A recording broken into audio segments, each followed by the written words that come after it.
अभी भी सुनील पांडे का बेटा चुनाव लड़ रहा है, मानिए सुनील पांडे लड़ रहे हैं, हुलास पांडे लड़ रहे हैं, और अभी भी वो लोग राइफल चमका रहा है, अपने गाड़ियों में राइफल बाहर नली निकाल करके घूम रहा है, चुनाव आयोग को ताक पर रख करके और आचार संहिता को ताक पर रखा। विधानसभा चुनाव में सुनील पांडे निर्दलीय उम्मीदवार थे, उसमें 63,000 वोट निर्दलीय आरके सिंह दो बार यहाँ के एमपी बन गए, एक भी विकास जिला में किए नहीं, खाली विकास का लोग ढिढोरा पीटते रहा। बता दें कि तरारी विधानसभा उपचुनाव को लेकर इस वक्त सरगर्मियां तेज चल रही हैं। सभी प्रत्याशी अपनी अपनी उम्मीदवारी जोरों शोर से पेश किए हैं और आपको बता दें कि जिस तरह से तरारी में एकदम माहौल बदलते दिख रहा है। अभी हमारे साथ मौजूद हैं शाहाबाद के किंग मेकर कहे जाते हैं पूर्व विधायक विजेंद्र यादव जी। सबसे पहले हमारा बिहार में स्वागत है सर आपका।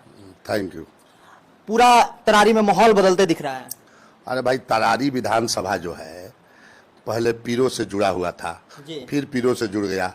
वहाँ के एमएलए कई समाजवादी नेता रहे हैं। वहाँ के मिट्टी और गिट्टी से जुटे हुए लोग जो गरीबों, पिछड़ों, शोषितों, दलितों के आवाज़ बन करके जब जिस समय में खटिया पर बैठने का अधिकार, कुर्सी पर बैठने का अधिकार, गांव में लाठी औगार करके चलने का अधिकार, तैती पहन के घूमने का अधिकार, गांव में जमींदारों के गांव में लुंगी ढील के चलने का अधिकार जिस समय नहीं था, उस समय राम नरेश राम जी और राष्ट्रीय जनता दल लालू प्रसाद यादव उस समय मुख्यमंत्री बने और लोगों को हक हुकूक के लिए और लोगों को जगाने के लिए इन लोगों ने काफ़ी अपना कुर्बानियाँ दिया। और आज भाई सुदामा प्रसाद जी 2 बार बने एमएलए वहाँ के, फिर एक बार एमपी बने, तो वो तो क्षेत्र समाजवादियों का गढ़ रहा है। गरीब, पिछड़ा, शोषित, दलित का संख्या वहाँ काफ़ी है। तो फिर दूसरा कोई किसी कारण से जीत गया था। अब वो कारण आने वाला नहीं है। सब लोग अपना जग गया है। अब सब लोग समझ रहा है वोट का मतलब क्या होता है। वोट का मतलब छोट का राज। अब फिर दोबारा सुदामा प्रसाद जी एमपी बन गए और उसी एवज में ये चुनाव हो रहा है, चुनाव आयोग के आदेश पर कि नहीं, बीच में साल भर तक सीट खाली नहीं रहेगा, फिर चुनाव हो रहा है। तो इस चुनाव में राजू जी को जीत जाएंगे इस चुनाव को, और काफी वोट हम लोग का है। जितना यादव का संख्या है उतना उन लोग का संख्या है, पूरे फॉरवर्ड वर्ग का पूरा फॉरवर्ड वर्ग का संख्या है जितना अकेले यादवों का संख्या है। और पिछड़ा, दलित, शोषित, अल्पसंख्यक भी काफी वहाँ लोग हैं, मुसलमान भाई भी, पीरों से लेकर के, तरारी से लेकर के, सहार तक के काफी संख्या है। कम से कम 35,000 इन लोग का वोट है। तो इसमें सोचना कहाँ है जी, केवल वोट डालना है, ये लोग जीत जाएगा।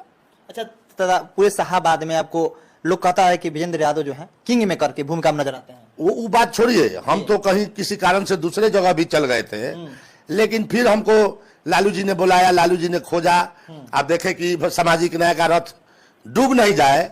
आरके सिंह 2 बार यहाँ के एमपी बन गए, एक भी विकास जिला में किए नहीं, खाली विकास का लोग ढिढोरा पीटते रहा और कोई विकास किया नहीं। ब्लॉक 2 बना, 2 ब्लॉक बना ना भाई, अज्ञान और गढ़ानी आए, ये अनुमंडल 2 बना नया, एक पीरो और जगदीशपुर बना आए, विश्वविद्यालय बना, कुंवर सिंह विश्वविद्यालय, केंद्रीय विद्यालय बना, बड़का पावर ग्रिड बना, कई पुल पुलिया, ओवर ब्रिज बना। ये सब छोटी लाइन आरा से सासाराम जो चलती थी उस समय लालू जी ने बड़ी लाइन में तब्दील करने का काम किया। ये क्या किया है भाजपा, खाली ढिढोरा पीटता है। अच्छा, तरारी विधानसभा जो उपचुनाव है, आप लोग महागठबंधन से हैं, तो आप लोग की लड़ाई एनडीए से है या फिर जन स्वराज से आप लोग की लड़ाई है? अरे भाई, लड़ाई है, इसमें कोई है नहीं है। लड़ाई में कोई है नहीं है। पूछिए कैसे? गांव में जाइएगा, बड़ा बड़ा गांव है, 2-2 बीघा में घर है लोगों का, अब वोट घर में 2 गो है। यादव टोली दलित का मोहल्ला में 5 कट्ठा में लोग दलित लोग बसा हुआ है, अब 50 गो वोट है। आइए लोग के घर में 2 बीघा में घर है, अब वोट है घर 2 गो। सब लोग झरिया, धनबाद, बोकारो, टाटा या दिल्ली रहता है। तो वोट का मतलब क्या है? पूरे बैकवर्ड फॉरवर्ड जैसा हिसाब किताब हो गया है वहाँ। बैकवर्ड का बेटा और बचपन से भी राजनीति में सक्रिय रहा है, माले के राजनीति करता है राजू यादव, कामरेड राजू यादव। इस बार राजू यादव बन जाएगा विधायक। प्रशांत किशोर जी भी दौरा पे दौरा कर रहे हैं अभी तरारी विधानसभा क्षेत्र में। अच्छा, ये बताइए कि ये चुनाव के स्पेशलिस्ट हैं कौन? प्रशांत किशोर। और ये बीके सिंह को इन्होंने प्रत्याशी बनाया था, जबकि इनको ये भी नहीं पता है कि इनका यहाँ वोटर लिस्ट में नाम है कि नहीं। जब तक बिहार के वोटर लिस्टों में कहीं भी कोई भी जिला में नाम नहीं है तो चुनाव कैसे लड़ेंगे? तो ये भी पता नहीं है चुनाव के स्पेशलिस्ट को, तो लड़िए रहे हैं चुनाव, लड़ाइए रहे हैं पूरा दमखम के साथ, पता चल जाएगा कि चुनाव का मतलब क्या होता है। वो बोल रहे हैं कि हम तरारी की बेटी को चुनावी मैदान में उतारे हुए हैं, सीपीआई एमएल से ना ही उनको भाजपा से भय है, ना ही सीपीआई एमएल से भय है उनको। अरे भाई भय भय कौन दिखा रहा है, भय तो तरारी की बेटी उन लोगों का सामना करेगी। अरे भैया ठीक है, देखा चुनाव लड़ा रहे हैं ना, गिनती होगा, पता चल जाएगा कितना वोट आता है जन स्वराज को और कितना वोट आता है सुनील पांडे जी को, और राजू यादव कितना आता है।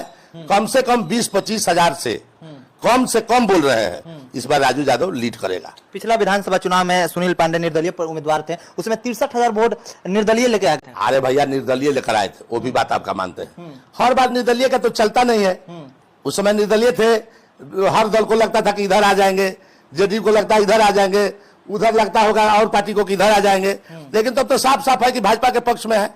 अब तो साफ साफ है ना भाजपा के पक्ष में है, तो अब जो भाजपा ही होगा तब ना उनको वोट देगा। अच्छा, एक आपका वीडियो तेजी से, कल आप एक मंच का संबोधन कर रहे थे, एक वीडियो तेजी से आपका वायरल हो रहा है कि जो बूथ कैप्चरिंग की बात होती है, तो अगर बूथ कैप्चर होता है तो हम लोग चुनाव के बाद भी हिसाब लेंगे, क्या तरारी विधानसभा में बूथ कैप्चर भी होता है क्या? नहीं, देखिए बात ऐसा है, अभी भी सुनील पांडे का बेटा चुनाव लड़ रहा है, मानिए सुनील पांडे लड़ रहे हैं, हुलास पांडे लड़ रहे हैं, और अभी भी वो लोग राइफल चमका रहा है, अपने गाड़ियों में राइफल बाहर नली निकाल करके घूम रहा है, चुनाव आयोग को ताक पर रख करके और आचार संहिता को ताक पर रख करके। तो ये जिस गांव में जाएगा तो गरीब लोग को लगेगा कि नहीं भाई राइफल दिखा रहा है, उनका बेटा भी राइफल का पूजा किया है, उसको वीडियो में डालने का क्या जरूरत है। पूरे बिहार में लोग पूजा किए, हम लोग के पास भी हथियार है, हम लोग भी विश्वकर्मा पूजा करते हैं, तो दिवाली में भी पूजा करेंगे, हम लोग साफ सफाई करेंगे, लेकिन हम लोग तो वीडियो में नहीं डाल रहे हैं कि मैंने हम लोग दिखाएं कि मेरे पास इतना राइफल है, और अभी भी गाड़ी में सुनील पांडे राइफल लेके घूम रहे हैं। तो गरीबों को धमका रहे हैं या गरीबों को डरवा रहे हैं या चुनाव आयोग के नियम और कानून और आचार संहिता को ताक पर रख रहे हैं, इसका मतलब क्या है? हम तो बोले कि हमारे जो चुनाव हो रहा है, चुनाव में अगर कोई हमारे वोटरों को धमकाएगा, डरवाएगा, तो उसका हिसाब किताब चुनाव के जी। ये बात बोले, हम कोई बाहर के आदमी नहीं आए हैं चुनाव लड़ने, और राजू यादव भी कामरेड का बेटा है, वो भी यही गोरपा गांव का रहने वाला है, तो सब लोग तो यही का है। तो ये बात हम बोले हैं। आप अभी हमारे साथ मौजूद थे पूर्व विधायक संदेश विजेंद्र यादव जी, जो कि आपको बता दें कि पूरे शाहाबाद में किंग मेकर के रूप में जाने जाते हैं, जहां भी जाते हैं इनका दबदबा कायम रहता है। जिस मतलब महफिल में या फिर जिस मंच पे जाते हैं वहां पे एकदम विजेंद्र यादव का जयकारा लगने लगता है, क्योंकि ये ऐसे नेता है कि जो गरीब गुरबा के आम आवाम के लिए एकदम लड़ाई लड़ने के लिए सदैव तत्पर रहते हैं। इस तरह तमाम खबरों के लिए बने रहिए हमारा बिहार के साथ।